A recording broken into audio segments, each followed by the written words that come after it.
আজকে আমাদের পাবলিক এনবিএসটিসির ওয়ার্কশপে ফার্স্ট ডে ছিল। তো হ্যালো গাইস, আমি দিয়া, তোমাদের সবাইকে ওয়েলকাম আমার এক নতুন মিনি ব্লগে। এই ওয়ার্কশপের রুলস ছিল 10টা থেকে 10:15টার মধ্যে এসে পৌঁছে যেতে হবে এখানে।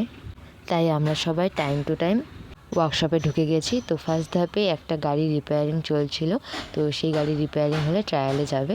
তো গাড়ি রিপেয়ারিং শেষ করে এখন ট্রায়ালে যাবে জন্য আমাদের সবাইকে ডাক দিল। তো আমরা ওই গাড়িতে করে একটু ট্রায়ালে গেলাম। ট্রায়ালে যাওয়ার জন্য ওই মোটামুটি 8 ঘন্টার মতো একটা রাস্তা বেছে নিয়েছিল। 8 ঘন্টা ট্রায়াল করে ফিরলাম। ফিরতে ফিরতে আমাদের টিফিন টাইম হয়ে গেছিলো, তাই জন্য আমরা সকলে মিলে বেরিয়ে পড়লাম হালকা পাতলা কিছু টিফিন করার জন্য।